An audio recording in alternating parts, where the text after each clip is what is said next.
Hola, pues buenas tardes. Un gusto estar aquí con ustedes platicando este caso clínico. Mm, Y les platico, es una paciente femenino de 35 años. Ella, pues, sonorense, originaria de una ciudad cananea, que es un pueblo minero en Sonora, al noroeste de México. Reside en la ciudad de Agua Prieta, una ciudad fronteriza. Y bueno, ella, una escolaridad secundaria terminada, se ha dedicado toda la vida al hogar. No tiene antecedentes aparentemente de importancia para el padecimiento actual, familiares con citopenias o alguna neoplasia oncomatológica conocida. Ella es madre de 3 hijas, bueno, portadora de un migrena 5 años y bueno, en el curso de su enfermedad se benefició del tratamiento con algún análogo de GnRH para disminuir requerimientos transfusionales asociados a la menstruación, sin antecedentes tóxicos de importancia. Y bueno, llega con nosotros en diciembre del 2022. Ella había iniciado con sus síntomas desde el verano, de agosto del 2022. Y al momento que llega con nosotros, había recibido la transfusión de 9 concentrados eritrocitarios, ella con un fenotipo B positivo, hasta este momento sin reacciones asociadas a la transfusión. Bueno, y para mostrarles un poquito cómo es nuestra región, les comento que ella vive en la ciudad fronteriza de Agua Prieta. Nuestro hospital, el Hospital General del Estado de Sonora, en Hermosillo, bueno, una distancia casi de 5 horas por vía terrestre. No hay otra forma de llegar de un lugar a otro. Entonces, ella sigue residiendo en Agua Prieta y para venir a valoraciones con nosotros, consulta tal, pues el traslado vía terrestre. En su enfermedad inicio-hematológica, les comentaba, inició con síntomas derivados de un síndrome anémico desde el verano del 2022, llegando con nosotros en diciembre. Al momento de la primera valoración en la consulta, ella llega con un dolor abdominal que había iniciado ese mismo día en la madrugada. Ella refería a un inicio de dolor súbito, facies francamente álgicas y posición en gatillo al momento de la primera valoración en la consulta externa. Ella llega con unos laboratorios del mes de agosto donde tenía una anemia de 5.7 gramos, una leucocitosis mayor a 30.000, neutrofilia, monocitosis y también trombocitosis. Pasa al servicio de urgencias de la consulta externa, se hace un ultrasonido inicial de abdomen, se documenta hepatoesplenomegalia y por este método se descarta que haya algún infarto esplénico. Ante la persistencia de los síntomas, mala respuesta analgésico en su estadía en el servicio de urgencias, se realiza una tomografía documentando infarto esplénico con evolución tórpida durante su estancia en el servicio, por lo que se realiza una esplenectomía urgente, obteniendo a la, bueno, la pieza quirúrgica producto de esplenectomía de 1.200 gramos con un tamaño de 23 por 16 por 8 centímetros. Y la descripción micro de esta pieza nada más se describió como hematopoiesis extramedular. Bueno, extendiendo el protocolo de estudio, se realizó FISH para SRABL, estando negativo. Se realizó PCR para BCL-ABL, encontrándose en 0%, mutación JAK2, MPL y calreticulina al exon 9, ninguno de estos detectado. El aspirado de médula ósea fue seco, y la biopsia de hueso junto con el coágulo de enero del 2023 se reportó con una celularidad del 100%, una relación mieloide-eritroide de 10:1, hiperplasia de los megacariocitos con núcleos hiperlobulados, hipercromáticos, dispuestos en grupos, áreas focales de mielofibrosis, blastos menores al 2%, y la clasificación de los patólogos fue una neoplasia mielodisplásica / mieloproliferativa con neutrofilia de la OMS. Las alteraciones citogenéticas que se encontraron fue un cariotipo 45XX con una translocación 1314. Bueno, a la morfología de la sangre periférica, porque fue lo que se pudo valorar, la médula ósea no fue valorable por morfología, alteraciones plaquetarias en el tamaño, forma, granularidad, también en la serie mieloide y en algunos de los monocitos. En cuanto a la citometría de flujo, en médula ósea se reportaron 2% de mieloblastos, 35% de monocitos, con un 42% de neutrófilos en distintos estadios de maduración. En cuanto a los monocitos, se reportaban con un incremento en la complejidad citoplasmática. Entonces, hasta aquí me gustaría pues tener la oportunidad de preguntarles qué opinan en cuanto a la evolución del paciente, al diagnóstico que se ha hecho. Los patólogos nos comentaban, por lo que ellos observaban solamente a la médula ósea, decían un síndrome de sobreposición, mielodisplasia, mieloproliferativo con neutrofilia. Eh, y bueno, ¿alguna otra consideración que puedan tener ustedes?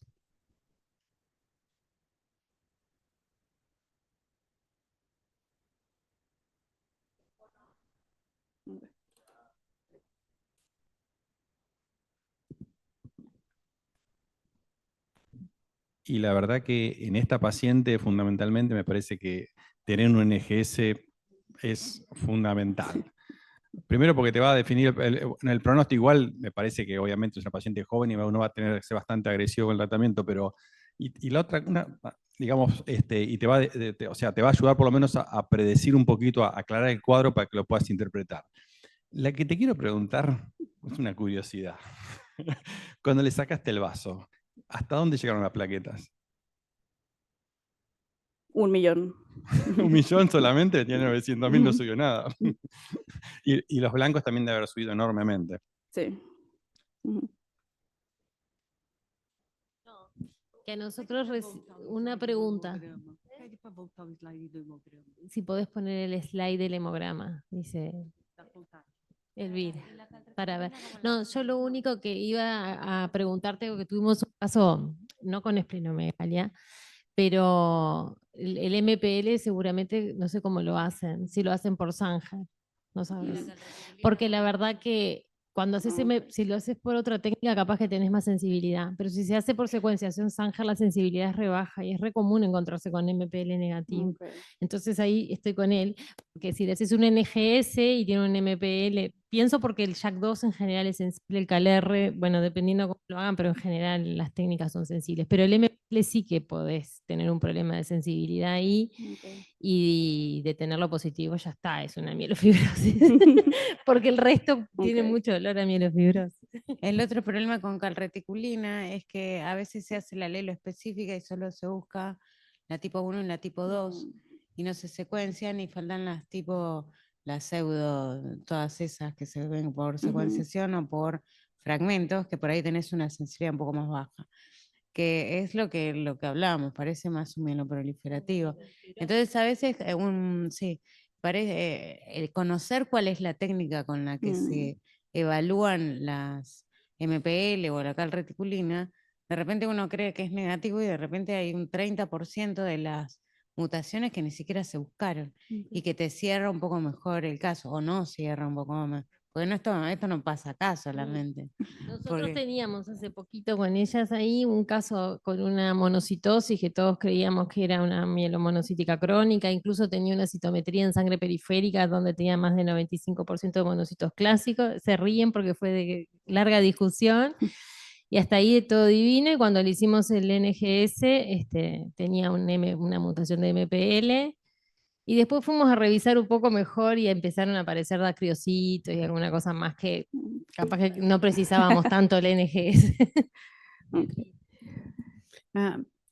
I'd like to understand also the karyotype, because the karyotype for me is constitutional karyotype, but this woman has two child or three. 3.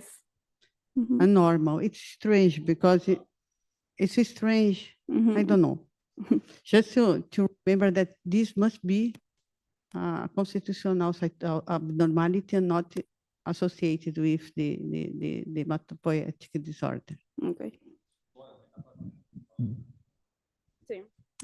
El tema de, coincidiendo con Elvira, que habría que chequear si es constitucional o no por el riesgo que tiene de síndrome de Pató, es decir, malformaciones congénitas con poco etapa de desarrollo. Sacar una sangre periférica, hacer un cultivo estimulado, como mínimo, tiene 3 hijos normales, bueno, capaz que tuvo un aborto o algo.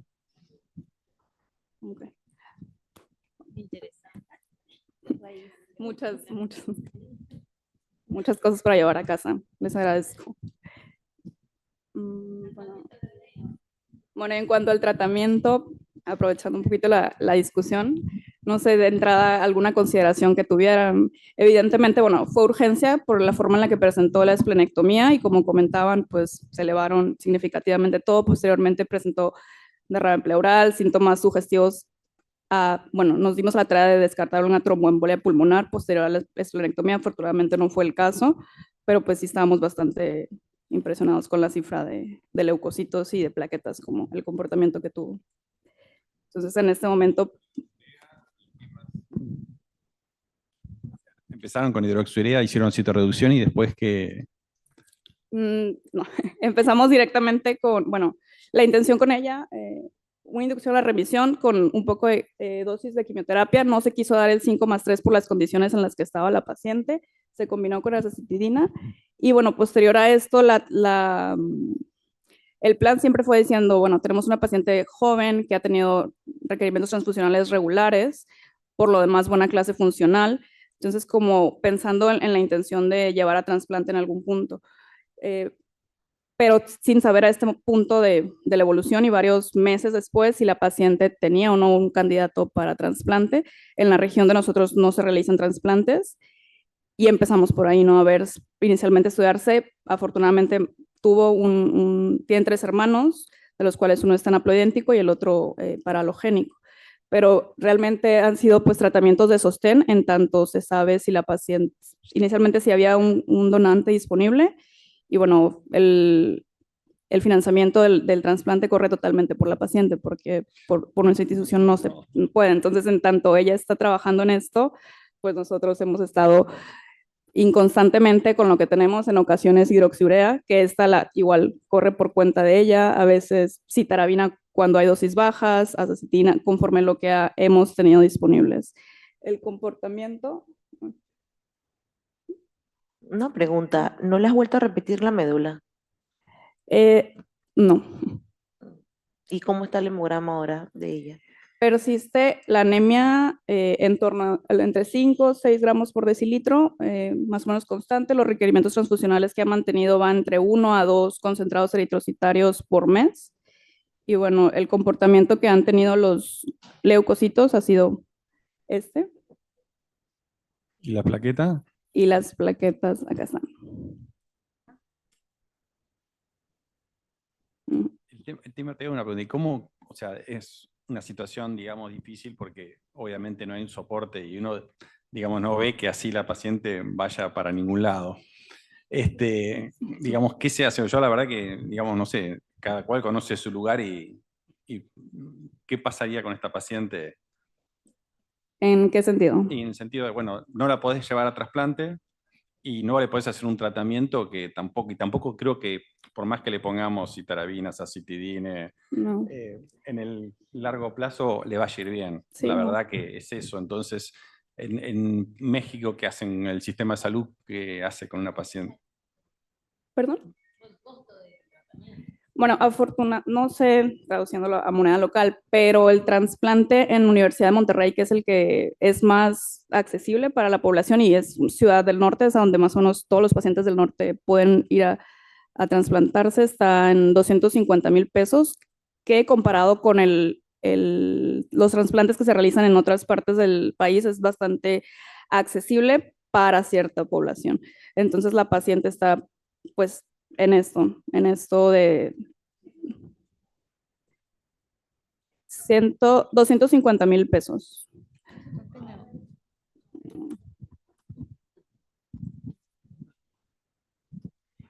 Una consulta a partir del diagnóstico. Mencionaste que el FITch estaba negativo y el cariotipo negativo y BCR-ABL por PCR negativo. ¿Se evaluaron variantes atípicas de BCR-ABL o solamente las clásicas? No, solamente Porque yo veo Ujú. BCR-ABL con neutrofilia y pienso en una P230, Ujú. que de evolución lenta hasta que llegó un momento en que explotó.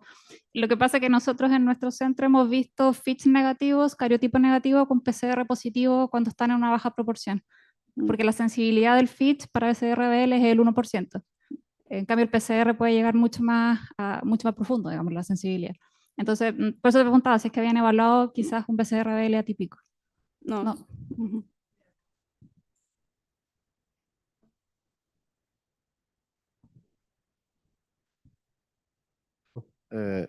For me, it's very difficult to discuss about transplant when we are not confident of the diagnosis. Ujú. It's one point that you always talk about this, because you are, if I understand, we don't know exactly if it's the chronic myelomonocytic leukemia with fibrosis, or it's a primary fibrosis with monocytosis.